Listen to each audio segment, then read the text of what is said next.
ನಿಮಗೆಲ್ಲ ಗೊತ್ತಿರೋ ಹಾಗೆ ನೆಲ್ಲಿಕಾಯಿ ಆರೋಗ್ಯಕ್ಕೆ ತುಂಬಾನೇ ಒಳ್ಳೆಯದು. ಕಣ್ಣಿಗೆ, ಚರ್ಮದ ಕಾಂತಿಯನ್ನು ಹೆಚ್ಚಿಸಲಿಕ್ಕೆ ಹಾಗೂ ಜೀರ್ಣಕ್ರಿಯೆಗೆ ಎಲ್ಲದಕ್ಕೂ ನೆಲ್ಲಿಕಾಯಿ ತುಂಬಾನೇ ಒಳ್ಳೆಯದು. ನೆಲ್ಲಿಕಾಯಿಯನ್ನು ಯಾವುದೇ ರೂಪದಲ್ಲಾದರೂ ತಗೊಳ್ಬಹುದು.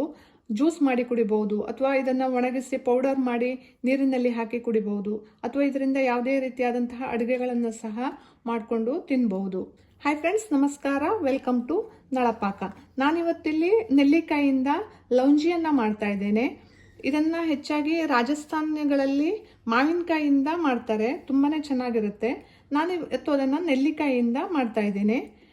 ಇದು ನಮ್ಮ ರಿಲೇಷನ್ ಒಬ್ಬರ ಮನೆ ತೋಟದಲ್ಲಿ ಬೆಳೆದಿರುವಂತಹ ನೆಲ್ಲಿಕಾಯಿ, ಫಾರ್ಮ್ ನೆಲ್ಲಿಕಾಯಿ ಅಲ್ಲ, ಯಾವುದೇ ಕೆಮಿಕಲನ್ನು ಬಳಸದೇ ಇರುವಂಥದ್ದು. ಇದು ತುಂಬಾ ಚೆನ್ನಾಗಿದೆ. ಬನ್ನಿ ಹೇಗೆ ಮಾಡೋದು ಅಂತ ನೋಡೋಣ.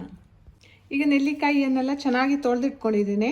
ಈಗ ಇದನ್ನು ಉಗಿಯಲ್ಲಿ ಬೇಯಿಸ್ಕೊಳ್ಬೇಕು ಒಂದು 10 ರಿಂದ 15 ನಿಮಿಷ. ಸ್ವಲ್ಪ ಮೆತ್ತಗಾಗಬೇಕು, ಅಂದರೆ ಒಳಗಿಂದ ಬೀಜ ಇರುತ್ತಲ್ಲ ಅದನ್ನು ತೆಗಿಲಿಕ್ಕೆ ಬರಬೇಕು, ಅಷ್ಟು ಮೆತ್ತಗಾಗಬೇಕು. ಈಗ ಒಂದು ಅಗಲವಾದಂತಹ ಪಾತ್ರೆಯಲ್ಲಿ ನೀರನ್ನು ಕುದಿಲಿಕ್ಕೆ ಇಟ್ಕೊಂಡಿದ್ದೀನಿ. ಈ ನೀರು ಸ್ವಲ್ಪ ಕುದಿಬೇಕು. ನೀರು ಕುದಿಲಿಕ್ಕೆ ಸ್ಟಾರ್ಟ್ ಆಗಿದೆ. ಈಗ ಇದನ್ನು ಇದರೊಳಗೆ ಇಟ್ಕೊಳ್ತೇನೆ, ನೆಲ್ಲಿಕಾಯಿಯನ್ನು.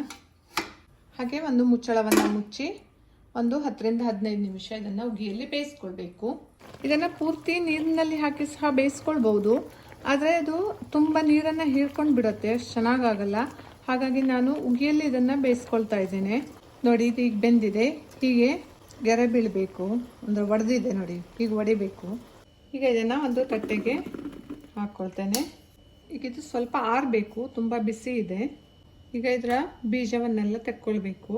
ನೋಡಿ, ಇದು ಒಡೆದಿರೋದ್ರಿಂದ ಎಷ್ಟು ಈಸಿಯಾಗಿ ಇದರ ಬೀಜವನ್ನು ತೆಗಿಲಿಕ್ಕೆ ಬರುತ್ತೆ ಅಂತ.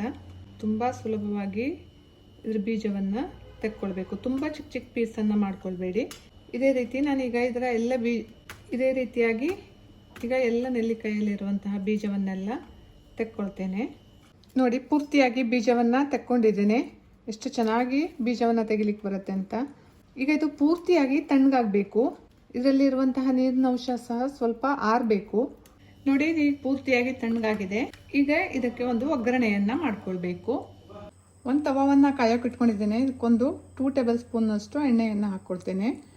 ಹಾಗೆ 1 ಟೀ ಸ್ಪೂನ್ನಷ್ಟು ಜೀರಿಗೆ, 1 ಟೀ ಸ್ಪೂನ್ನಷ್ಟು ಸಾಸಿವೆ. ಇಲ್ಲಿ ಸೋಂಪನ್ನು ಸ್ವಲ್ಪ ಜಾಸ್ತಿ ಹಾಕ್ಕೊಳ್ಬೇಕು. ಹಾಗೆ ಒಂದು ಅರ್ಧ ಟೀ ಸ್ಪೂನ್ನಷ್ಟು ಕಪ್ಪು ಜೀರಿಗೆ, ಹಾಗೆ ಒಂದು ಅರ್ಧ ಟೀ ಸ್ಪೂನ್ನಷ್ಟು ಅಜ್ವೈನನ್ನು ಹಾಕ್ಕೊಳ್ತೇನೆ. ಈಗ ಇದನ್ನು ಚೆನ್ನಾಗಿ ಒಮ್ಮೆ ಫ್ರೈ ಮಾಡ್ಕೊಳ್ಬೇಕು. ಒಗ್ಗರಣೆ ಸಿಡಿತಿದ್ದಾಗೆ ಹೆಚ್ಚಿಟ್ಕೊಂಡಿರುವಂತಹ ನೆಲ್ಲಿಕಾಯಿಯನ್ನು ಹಾಕ್ಕೊಳ್ತೇನೆ.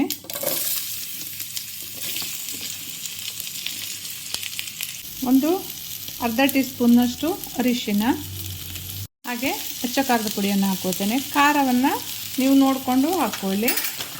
ಹಾಗೆ ರುಚಿಗೆ ತಕ್ಕಷ್ಟು ಉಪ್ಪು. ಇದನ್ನು ಚೆನ್ನಾಗಿ ಮಿಕ್ಸ್ ಮಾಡ್ಕೊಳ್ಬೇಕು. ಹಾಗೆ ಬೆಲ್ಲವನ್ನು ಸೇರಿಸ್ಕೊಳ್ತೇನೆ. ನಾನಿಲ್ಲಿ ಗಟ್ಟಿ ಬೆಲ್ಲವನ್ನು ತೊಗೊಂಡಿದ್ದೇನೆ, ಇದನ್ನು ಹೆರೆದು ಇಟ್ಕೊಂಡಿದ್ದೇನೆ. ನೀವು ಜೋನಿ ಬೆಲ್ಲವನ್ನು ಬೇಕಾದರೂ ಸೇರಿಸ್ಕೊಳ್ಬೋದು. ಉಪ್ಪು, ಹುಳಿ, ಖಾರ ಎಲ್ಲದೂ ಹದವಾಗಿರಬೇಕು ಇದಕ್ಕೆ, ಆವಾಗಲೇ ಇದು ತುಂಬ ಚೆನ್ನಾಗಿರುತ್ತೆ. ಈಗ ಬೆಲ್ಲ ಸಂಪೂರ್ಣವಾಗಿ ಕರಗಿ ನೀರಾಗಿ ಒಂದೆಡೆ ಪಾಕ ಬರಬೇಕು.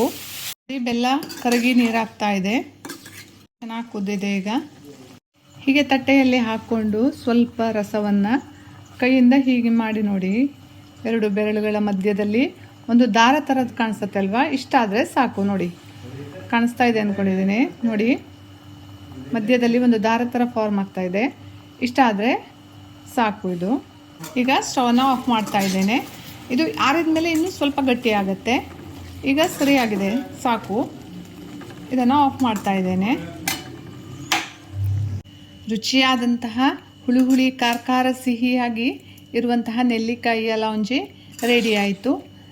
ಇವತ್ತಿನ ನನ್ನ ಈ ವಿಡಿಯೋ ಇಷ್ಟ ಆದರೆ ಲೈಕ್ ಮಾಡಿ, ಶೇರ್ ಮಾಡಿ, ಕಮೆಂಟ್ ಮಾಡಿ ಹಾಗೂ ಸಬ್ಸ್ಕ್ರೈಬ್ ಮಾಡಿ. Thank you.